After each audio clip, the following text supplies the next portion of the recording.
Bismillahirrahmanirrahim. Bismillahirrahmanirrahim. Assalamualaikum warahmatullahi wabarakatuh. Alhamdulillah, wassalatu wassalamu ala rasulillah wa ala alihi wa ashabihi wa man tabi'ahum bi ihsan ila yaumil qiyamah. Amma ba'd. Bapak-bapak, ibu-ibu, hadirin hadirat sekalian, alhamdulillah pada kesempatan kali ini kita bisa hadir di majelis ilmu.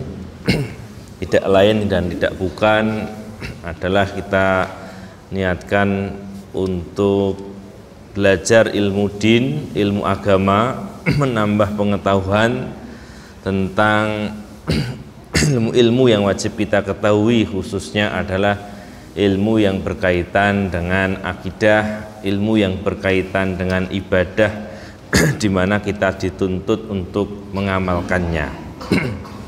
Kemudian Bapak Ibu sekalian, hal ini tentu saja harus selalu kita lakukan, harus selalu kita bersemangat, karena kalau kita melihat, ya kan, melihat komponen-komponen yang menjadikan sesuatu itu bisa berjalan bagus adalah yang pertama manusianya, ya kan, manusianya. Kemudian yang kedua adalah sistemnya. Itu dalam Islam harus sama-sama bagus. Kalau orang barat yang penting sistemnya bagus, siapapun yang istilahnya menjalankannya itu tidak masalah. Ini dalam sistem barat. Nah, sehingga apakah itu dia kafir, apakah dia punya akhlak atau tidak, menurut orang-orang barat itu tidak masalah. Yang memegang kekuasaan, menjadi duduk di pemerintahan dan sebagainya, yang penting sistemnya baik, siapapun yang duduk di situ tidak masalah. Adapun dalam Islam berbeda Bapak Ibu sekalian, karena dalam Islam selain sistemnya, aturannya itu harus bagus, orangnya juga harus bagus. Nah, agar orang itu bisa bagus, maka yang bisa dilakukan adalah dengan belajar Bapak Ibu sekalian, ya, dengan hadir ke majelis ilmu. Karena kalau kita pelajari sirah Nabi Muhammad SAW, Bapak Ibu sekalian, para sahabat ini memiliki jalur perjuangan yang berbeda-beda, ya kan? Kita melihat di situ ada yang menjadi pemimpin, ada sahabat Abu Bakar radhiyallahu anhu, ada sahabat Umar bin Khattab, ada sahabat Utsman bin Affan, ada sahabat Ali bin Abi Thalib radhiyallahu anhum. Mereka berjuang melalui jalur sebagai pemimpin, sebagai penguasa. Ada juga kita melihat Bapak Ibu sekalian, sahabat yang berjuang atau memiliki kontribusi melalui jalur ilmu.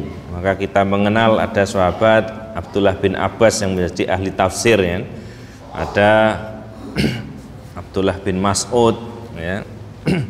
Ada Abdullah bin Umar dan sebagainya. Kita juga mengetahui Bapak Ibu sekalian, ada sahabat yang berjuang menegakkan Islam ini melalui jalur dia sebagai saudagar atau sebagai donatur, ya. Salah satunya bisa kita sebutkan Utsman bin Affan, juga tadi yang sudah kita sebutkan radhiyallahu anhu. Ada Abdurrahman bin Auf dan Zubair bin Awam dan banyak sahabat yang lain. Kemudian ada yang melalui Bapak Ibu sekalian jalur perjuangan dalam arti memang fisik, jihad fisabilillah, ya. Tentunya pada umumnya para sahabat ketika memang diperintahkan berjihad, mereka berjihad semua. Tetapi ada tokoh-tokoh yang menonjol. Misalnya ada Khalid bin Walid, ada Usamah bin Zaid, ya kan, ada Zaid bin Haris dan sebagainya. Nah, ini kalau kita perhatikan Bapak Ibu sekalian, para sahabat ini ya memiliki potensi memiliki jalur perjuangan yang berbeda-beda, ya. Sama-sama ingin menegakkan Islam, tapi mereka menggunakan cara yang berbeda-beda sesuai potensi yang mereka miliki. Tetapi ada dua hal Bapak Ibu sekalian yang bisa kita simpulkan dari sifat dan karakter mereka. Yang pertama adalah cinta ilmu, ya. Meskipun berbagai potensinya, meskipun berbagai jalurnya, tetapi mereka semuanya itu sama-sama mencintai ilmu dan duduk di majelis ilmu. Nah, ini penting. Jadi yang suka ahli perang, tidak hanya perang saja tapi juga duduk di majelis ilmu ketika ada perang, ya kan? Yang dagang juga gitu, tidak dagang terus lupa daratan, tapi ya duduk di majelis ilmu. Ya. Cinta ilmu dan duduk di majelis ilmu, ya. Kemudian yang kedua Bapak Ibu sekalian, mereka sama-sama mencintai kehidupan akhirat. Nah ini, jadi yang bisa disimpulkan Bapak Ibu sekalian dari sifat para sahabat radhiyallahu anhum itu, meskipun jalur perjuangannya berbeda-beda, mereka itu sama-sama mencintai kehidupan akhirat, ya. Kita sebut dengan zuhud, ya. Lebih mencintai kehidupan akhirat daripada kehidupan dunia. Dan itu yang dikatakan oleh para ulama yang menjadikan mereka unggul daripada kita, daripada umat sekarang atau generasi setelahnya. Generasi setelahnya boleh jadi ibadahnya Bapak Ibu sekalian lebih banyak, ya, ibadahnya lebih banyak, sholatnya dan sebagainya. Tetapi para sahabat ini unggul karena cintanya kepada akhirat. Nah ini Bapak Ibu sekalian yang perlu kita teladani, ya, perlu kita teladani, karena kalau kita mikir-mikir Bapak Ibu sekalian, ya, kita di dunia ini sudah disebutkan oleh Rasulullah umurnya antara 60, ya. Kalau yang sudah 58 kurang 2 tahun 60-nya, gitu kan. Kalau yang 59 kurang 1 tahun. Ya kita nggak tahu ada bonus atau ada diskon, kan nggak tahu, ya. Tapi sudah dikasih rambu-rambu, ya, sudah dikasih rambu-rambu oleh Rasulullah bahwa usia kita rata-rata ya 60-an. Artinya ketika 60 tahun kita harus pahami bahwa itu adalah ladang, ya kan? Bahwa dunia ini adalah ladang untuk akhirat, ya. Dunia ini adalah sarana untuk kehidupan akhirat, sarana untuk menuju akhirat. Jadi jangan sampai yang 60 tahun itu kita gunakan, atau waktunya lebih banyak kita gunakan untuk membangun dunia Bapak Ibu sekalian. Karena kalau kita fokus ke dunia Bapak Ibu sekalian, ya, dari kecil sampai balik katakanlah sudah 15 tahun, nanti kita sekolah kuliah sudah sampai 25 tahun, kita bekerja meniti karir sampai pensiun 55 tahun katakanlah seperti itu. Nah, paling-paling kalau batasnya 60, kita hanya punya waktu 5 tahun untuk menikmati apa yang sudah kita bangun. Dan ini sangat rugi, ya. Cuma 5 tahun. Habis itu Bapak Ibu sekalian, kita semua akan menyesal. Karena apa? Karena dunia, harta yang sudah kita kumpulkan ternyata tidak kita bawa ya kan? Tidak kita bawa mati, kita wariskan, ya. Yang memanfaatkan, yang menggunakan adalah anak keturunan kita. Kita yang tiap hari ngumpulkan, ya kan, membanting tulang, bekerja keras, ya kan, bersaing, nah itu tidak kita bawa. Nah, maka itu kesedihan yang pertama ketika kita tidak bisa membawa dunia saat mati. Kemudian yang kedua, saat dikubur Bapak Ibu sekalian, ternyata, ya kan, itu tidak memberikan manfaat juga. Yang memberikan manfaat, yang setia menemani kita ternyata adalah amal soleh kita. Nah ini tambah sedih lagi Pak, ya. Padahal katakanlah waktu terbanyak yang kita buang atau kita gunakan itu untuk mencari harta, mencari ma'isyah. Tetapi ternyata Bapak Ibu sekalian, yang setia menemani kita itu amal soleh yang kita lakukan. Nah, makanya Bapak Ibu sekalian, ini sebagai sebuah mukaddimah agar kita bisa meneladani para sahabat dalam menuntut ilmu, kemudian juga dalam mencintai kehidupan akhirat. Sehingga setelah kita memang sadar seperti itu, kita bisa berjalan di atas jalurnya, ya, kita bisa berjalan sebagaimana mestinya di atas fitrah, ya, di atas fitrah yang difitrahkan Allah pada setiap manusia. Nah, kemudian Bapak Ibu sekalian, yang perlu kita bahas juga yang berkaitan dengan akidah adalah berkaitan dengan iman kepada hari akhir. Ya, salah satu pembahasan iman kepada hari akhir sebagaimana yang sudah kita pelajari dalam buku Perjalanan Menuju Akhirat, Hidup Sesudah Mati. Insya Allah pada pertemuan kali ini kita sudah masuk ke dalam Telaga Rasulullah, ya, Al-Haud. Ya, sebelumnya sudah kita sampaikan bersama tentang mizan, kemudian tentang penyerahan catatan amal. Insya Allah lengkap, ya, Bapak Ibu sekalian yang belum sempat mengikuti materi sebelumnya bisa dilihat di channel YouTube-nya, ya, PGS TV, bisa dilihat nanti.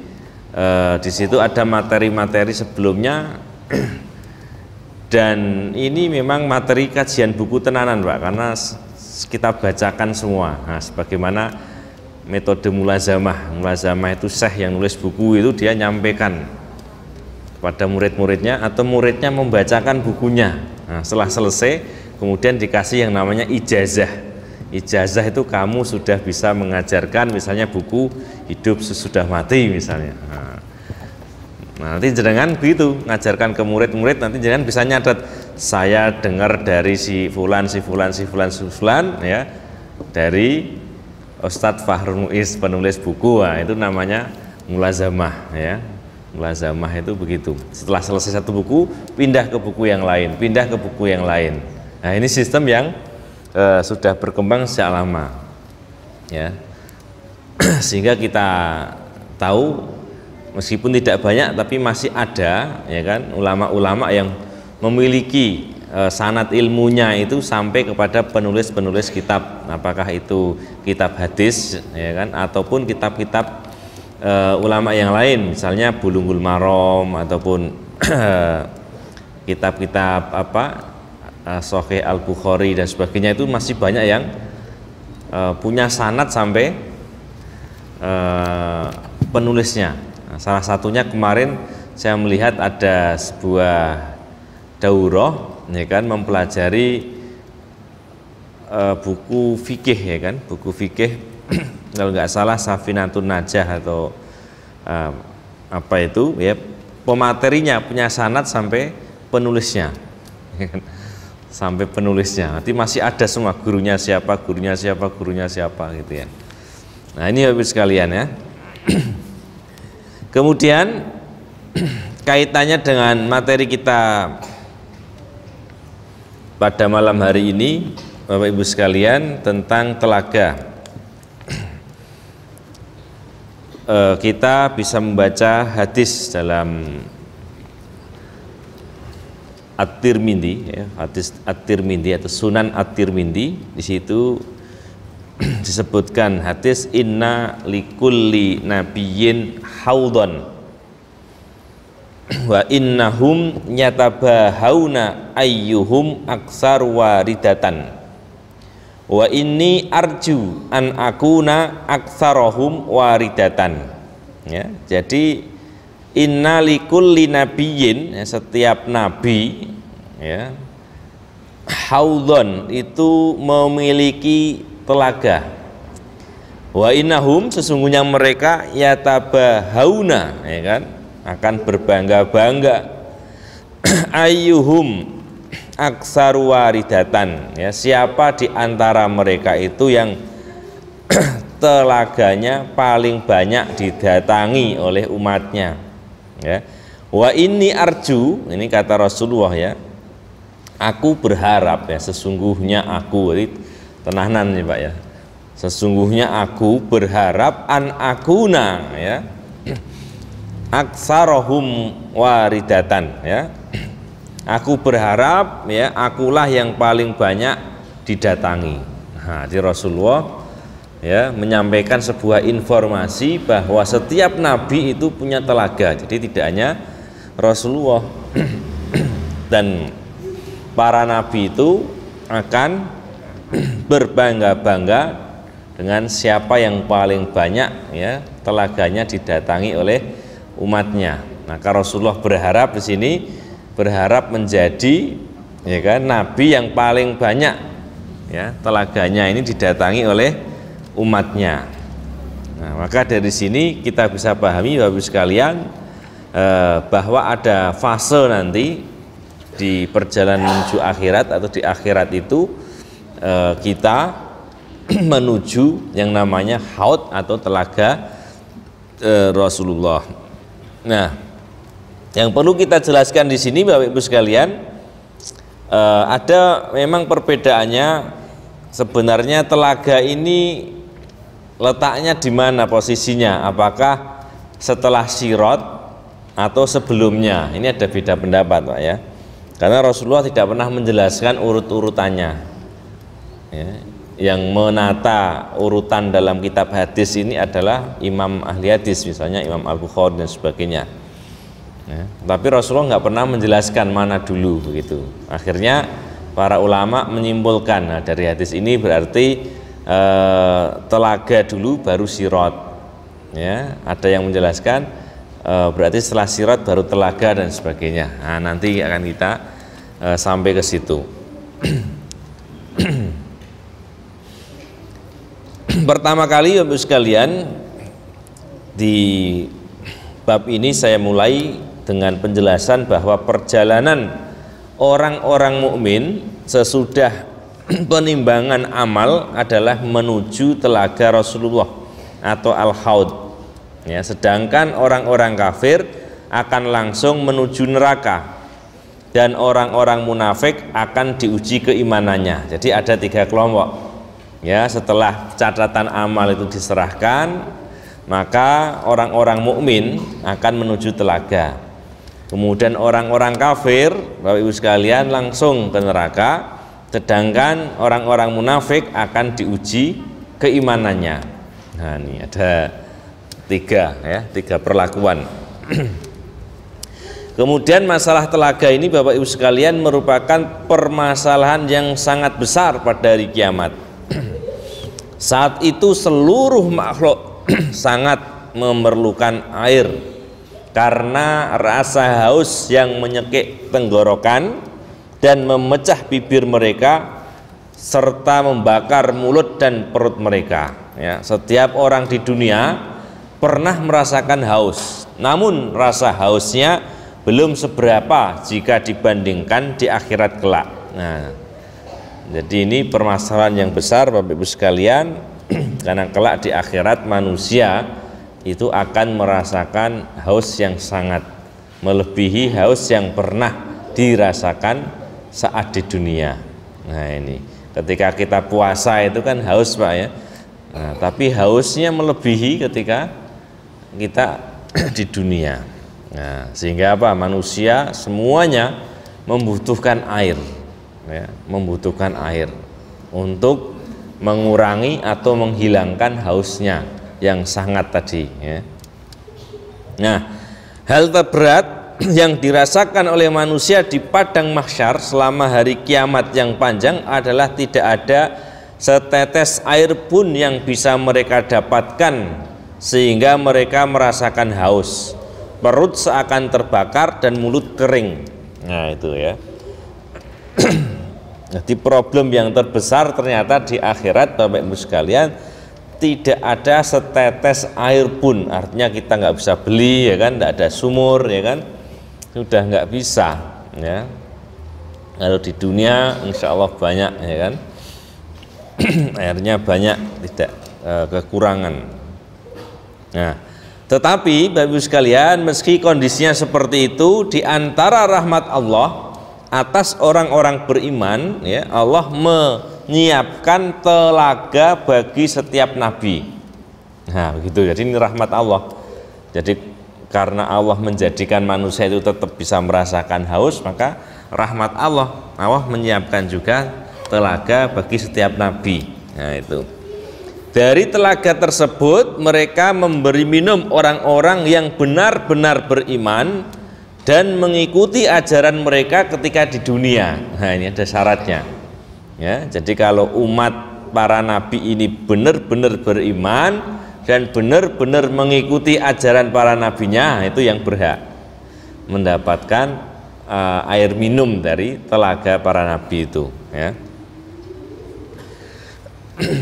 Kemudian Allah, Bapak Ibu sekalian, memuliakan Nabi Muhammad pada hari yang dahsyat tersebut dengan memberinya telaga yang luas. Nah, ini kesimpulan dari berbagai hadis. Jadi telaga yang diberikan kepada Rasulullah, ya, Muhammad Shallallahu Alaihi Wasallam adalah telaga yang paling luas dibandingkan dengan telaga yang diberikan kepada para nabi yang lain. Airnya, nah ini dijelaskan, lebih putih dari susu. Kalau air sekarang kan air putih itu kan bukan putih, ya, bening gitu. Nah, tapi kalau di sini airnya lebih putih dari susu. Ya, kalau susu itu putih, lebih putih lagi. Lebih manis dari madu. Nah, kalau madu itu sudah manis, ya kan, itu lebih manis. Aromanya lebih harum dari minyak wangi. Dan gelas-gelasnya bagai bintang-bintang di langit. Gelas atau tempat gayung, ya, untuk ngambil itu, ya, bagai bintang-bintang di langit, artinya banyak dan bagus-bagus. Telaga Rasulullah adalah telaga terbesar dan terluas. Telaga beliaulah yang paling banyak didatangi karena banyaknya jumlah orang-orang yang ridho Allah sebagai Rabb mereka, Muhammad sebagai nabi mereka, dan Islam sebagai agama mereka. Ya. Air telaga tersebut mengalir dari sungai Kautsar yang diberikan Allah kepada Rasulullah di surga. Umat beliau akan berbondong-bondong mendatangi telaga tersebut. Siapa yang minum dari telaga Rasulullah maka dia tidak akan haus lagi selamanya. Nah, ini jadi umat Rasulullah, ya, kita semua ini yang ada di dunia akan berbondong-bondong menuju ke telaga Rasulullah. Ya, siapa yang minum dari telaga tersebut maka tidak akan lagi haus selamanya.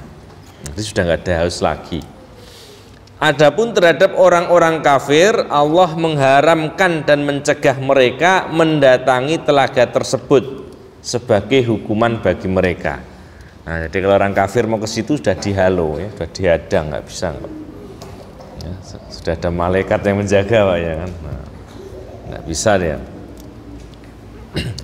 Demikian pula bagi orang-orang yang bermaksiat dan para pelaku dosa besar, ya, disebabkan pelanggaran mereka terhadap hak-hak Allah, ya, seperti berbuat zalim, tidak taat, enggan beribadah, dan terus-menerus melakukan dosa-dosa besar, maka diharamkan dari telaga Rasulullah. Nah, jadi kita patut untuk berhati-hati, Bapak Ibu sekalian, karena ternyata ada orang-orang yang dihalangi, ya, orang-orang yang tidak boleh masuk ke dalam telaga. Siapa itu?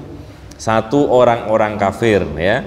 Kemudian yang kedua, ya, adalah orang-orang yang bermaksiat dan pelaku dosa besar.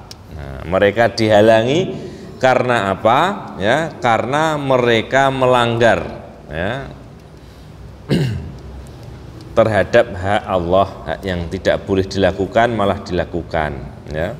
Contohnya berbuat zalim, kemudian tidak taat, enggan beribadah, dan terus-menerus melakukan dosa besar.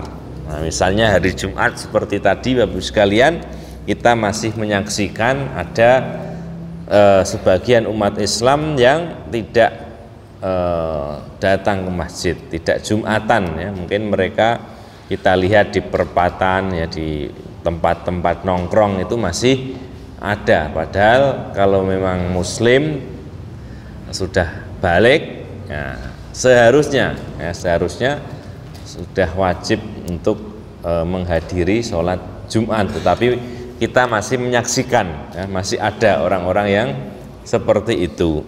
Dan tentu saja Islam ya, kalau kita lihat KTP-nya insya Allah ya, 100% Islam ya, KTP-nya Islam sekalian.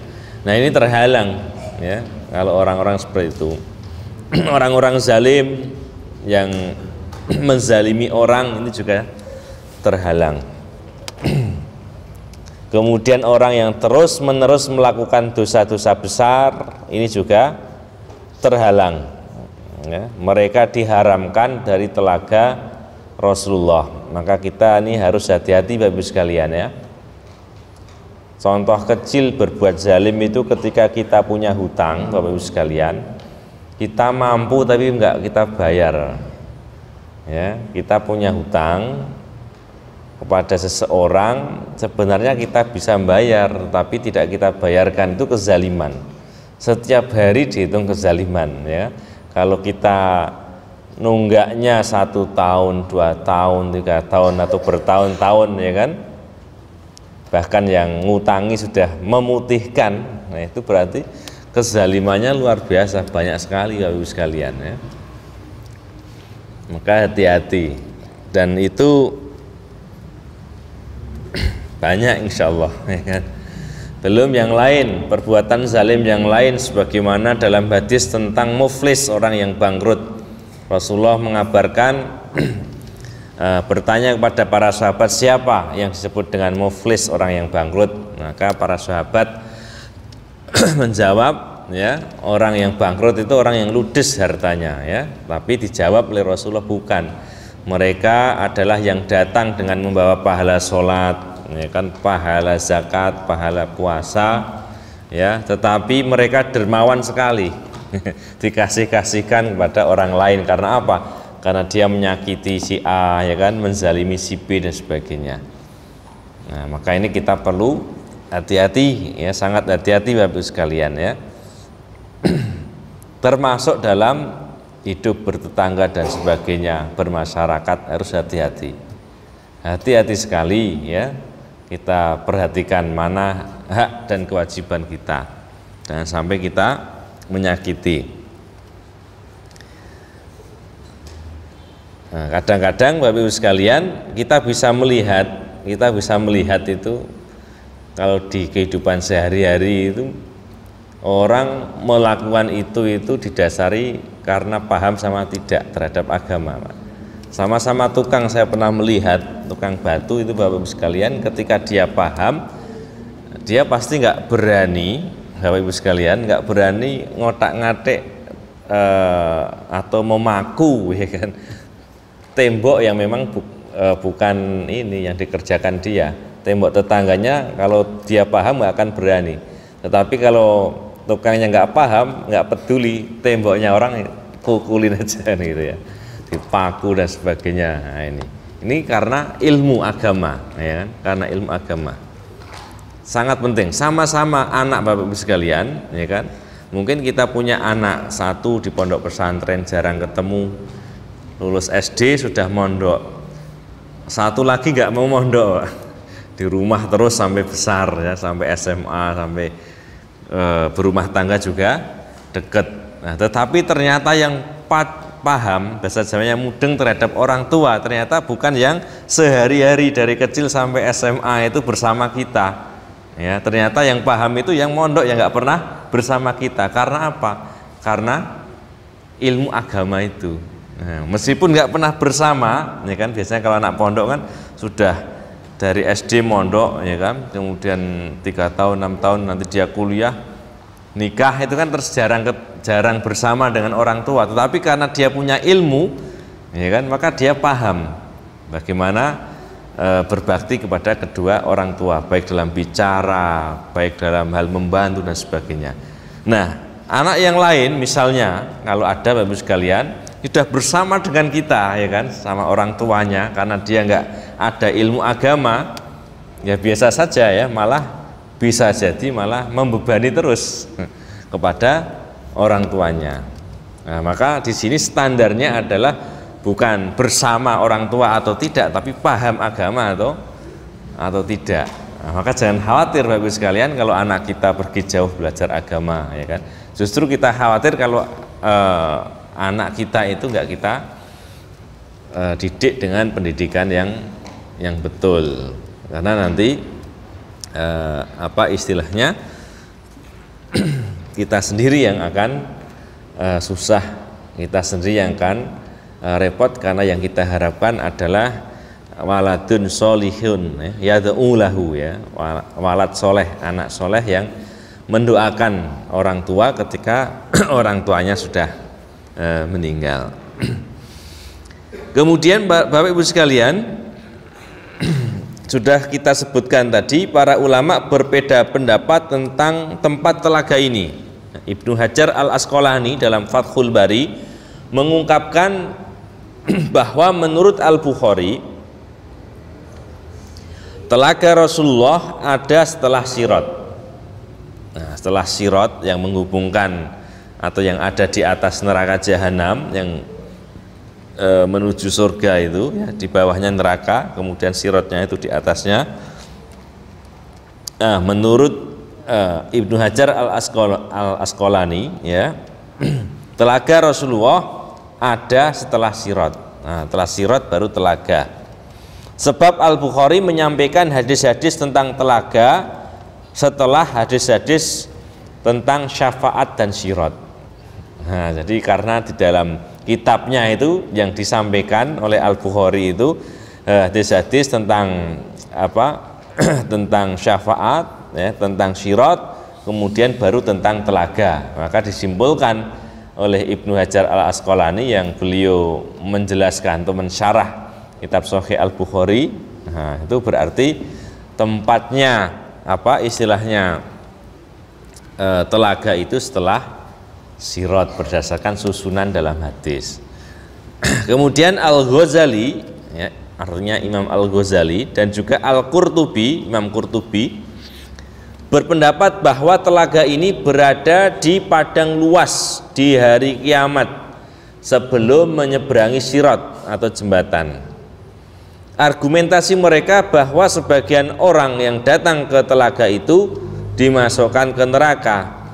Maka jika telaga tersebut ada setelah Sirat, mereka tidak dapat mencapainya. Dan pendapat ini yang lebih kuat. Jadi menurut Al-Ghazali sama Imam Al-Qurtubi, ya, telaga itu adanya sebelum Sirat. Karena ada hadis yang menyebutkan bahwa orang yang bisa ke telaga itu ada yang masuk neraka. Nah, gitu. Berarti kan telaga dulu baru Sirat. Nah, ketika naik Sirat kecemplung, nah, gitu. Nah, kemudian dijelaskan, loh kok iso, ya kan? Orang sudah dikasih apa? Minum dari telaga Al-Kausar, kok masuk neraka? Nah, maka dijelaskan oleh ulama yang lain, ya boleh jadi orang-orang yang pelaku maksiat sama dosa besar tadi kan dihalau, Pak, ya. Tapi kan boleh jadi dimaafkan, atau boleh jadi pada kesempatan tertentu dibuka pintunya. Nah, itu alasannya, ya. Jadi kalau orang-orang yang pelaku dosa besar tadi bisa ke Sirat, kemudian ketika naik bisa ke telaga, kemudian ketika naik ke Sirat jatuh ke neraka, ya itu maklum gitu, ya. Itu logika yang dibangun oleh ulama yang berpendapat seperti itu. Jadi Bapak Ibu sekalian, sudah isya, ya, sudah waktunya, terasa sebentar sekali. Insya Allah akan kita lanjutkan berikutnya tentang telaga Al-Kausar, sifat-sifatnya. Tadi sekilas sudah kita jelaskan, kemudian juga insya Allah akan kita bahas tentang siapa saja orang yang mendatangi telaga, kemudian siapa saja orang yang diusir dari telaga, karena ada orang yang diusir dari telaga Al-Haud atau telaga Al-Kausar. Demikian Bapak Ibu sekalian kajian kita pada malam hari ini. Insya Allah kita lanjutkan pada kesempatan yang akan datang. Aqulu qouli hadza astaghfirullah li wa lakum. Assalamualaikum warahmatullahi wabarakatuh.